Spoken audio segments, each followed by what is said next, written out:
Welcome back to webinar 3 as part of the Science of Habit series. So in the first episode, we covered the foundational knowledge around the science of habits. Second episode was all about untangling bad habits. Today, this webinar is actually all about the formation and creation of good habits. They're a little bit harder to stick, so there's a few little tricks that we try and tie to it. In case you're joining us for the first time, a quick reminder that it does not take 21 days to form a habit. That is a myth created by a plastic surgeon who thought it took his clients 21 days to get used to their new features. Habits are emotion-based. We do things because they make us feel good. If they make you feel good, you'll do it again.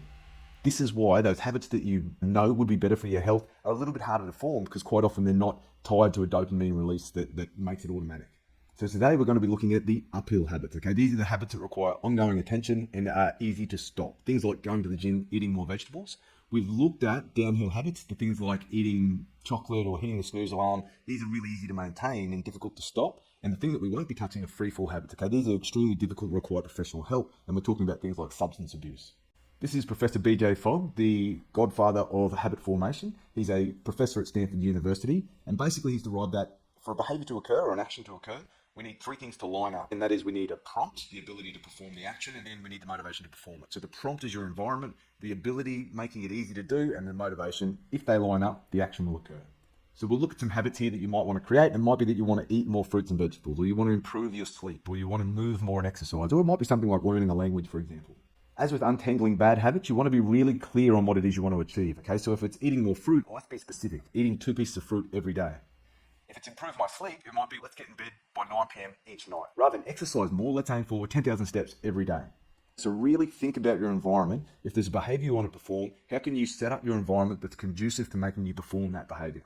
So if you want to eat 2 pieces of fruit every day, then try cutting up some fruit, having it at eye level in the fridge. So when you open the fridge, you're prompted to eat it and it's nice and easy. If you want to go to bed by 9 p.m. each night, then have a reminder alarm on your phone to remind you. Now with iPhone, you can set this up so it's automatic and that you get that reminder to start getting ready for bed.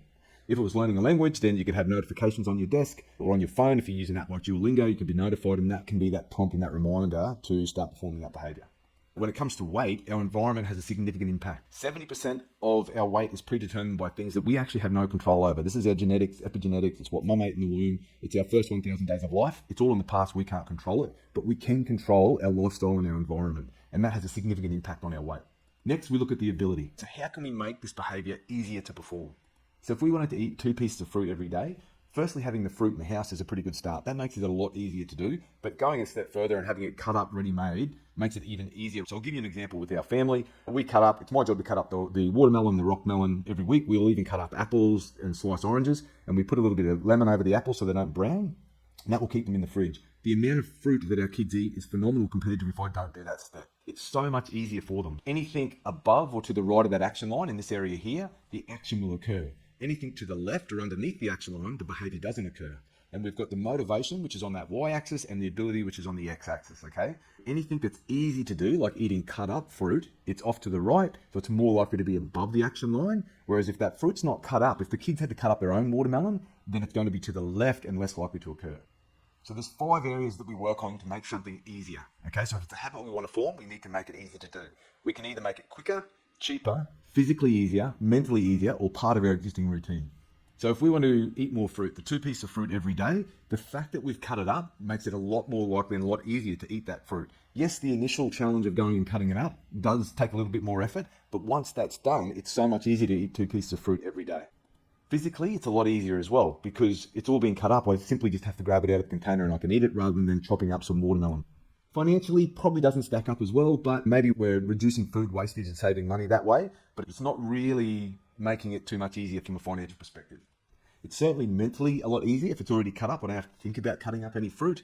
And if I'm already going to the fridge, then it's part of my existing routine. I'm not having to go out of my routine, get something out of the fridge, chop it up, and then put it all back. So it's just part of my routine. So have a think about the behavior that you're wanting to form. How can you make it easier? Are there any of these 5 elements that you can work on to make it easier? Lastly, we look at the motivation, okay? How can it be more motivating to perform the behavior? Now, this can be challenging because things like going to the gym, eating more vegetables, eating more fruit are difficult to potentially increase the motivation for consistently, but there's a few ways you can do it, and I'll show you how. Stepping back to Dr. BJ Fogg's behavior model, okay, so we've made it easier. So we're now over here to the right and closer to above the action line. The more we can increase the motivation for it as well, pushes us up in this area here. So how can eating more fruit be beneficial or motivating? Okay, so for me, cutting up that fruit is motivating to see how much my kids eat it. But it's motivating for me to eat it because I know that fruit is filling and I know it's lower in calories and it's packed full of nutrients. So from a health perspective, it's motivating to eat it. What about being motivated to exercise? That can be challenging, particularly if you're not used to exercise. When you think of motivation, we're typically moving away from pain and towards pleasure. That's essentially what motivation is. We're motivated by multiple things, and it's either motivated by moving away from a painful experience and moving towards a pleasurable experience. And so if it was about exercise, most people are motivated to exercise in January. And it could be that they've overindulged in Christmas, the clothes are starting to feel a little bit tighter. And so that motivation to get out and move and sweat it out a bit can get you moving. So it could be that you're moving away from the pain of the clothes not fitting towards the pleasure of the clothes fitting more nicely. It could be medical results. It might be that you've had your blood glucose levels tested and you're borderline diabetic. You're moving away from pain towards pleasure by starting to exercise. That feeling after exercise is quite rewarding and motivating, but unfortunately, it doesn't come until after exercise. And for that reason, it's probably not the thing that's going to drive you to do it, not at least in the early stages. Also, wearables are quite a useful motivator. So they're tracking your data and you're seeing progress, and progress in itself can be a motivating factor. Now, what if it was motivation to learn a language? You could book a holiday to Spain if you wanted to learn Spanish, and that's motivation so you can try and speak some of the language to the locals when you get over there. So think about how you could motivate to perform the behavior that you're wanting to do. So always remember, we start from right to left, okay? We work on the prompt, so the environment. So think about that habit you want to create. How can you create a conducive environment that's going to make that happen? How can you make it easier, either from a time, money, physical effort and mental effort, or part of your existing routine? And how can you make it more motivating? If you can line these three up, you're more likely to succeed. But uphill habits are difficult to maintain, okay? So there's a little hack here to try and make it happen. We can habit stack. So what is habit stacking, okay? So basically, we look at what we call anchor moments. Anchor moments, you can think of them like a prompt. They're a form of prompt, but there's something that occurs in our day, every day, regardless of where we are. So I'll give you some examples in a moment, but we think about as many of the anchor moments in our day as possible. And then what you try and do is you try and pair it with a habit that you're trying to form.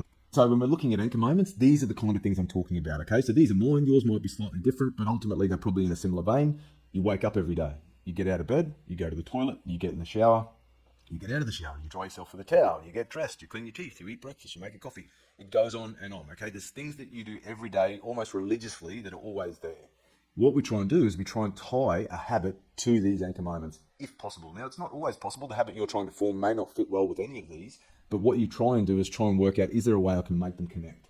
So think about the habit you want to form. If it's more exercise or it's meditation or learning a language or learning a musical instrument or flossing your teeth, there's ways you can tie them to these anchor moments. So here's some examples. If I want to floss more often, I put the floss in front of my toothbrush. It's right there. I'm reminded when I grab my toothbrush every day that the floss is there and I can go and floss my teeth. Now, interestingly, when we're talking about brushing your teeth, the mint in toothpaste was the key ingredient that made people brush their teeth on a regular basis. And this didn't happen until I think the 1920s or 1930s. Then they put mint, and it was that reward, that feeling of freshness that made people feel good, that made them want to do it again. Up until that point, 20 to 30% of the population brush their teeth on a regular basis. And it was simply adding that freshness feeling to the toothpaste that basically increased the percentage of people that clean their teeth on a regular basis phenomenally. So if you can put some floss in front of that thing that you're doing regularly because the toothpaste is giving you that feeling of freshness, then that can also help with the floss routine. I like to have magnesium on a regular basis because it's really good to my sleep, and it's good to have it just before bed. I clean my teeth just before bed, so I have the magnesium next to the toothbrush as well.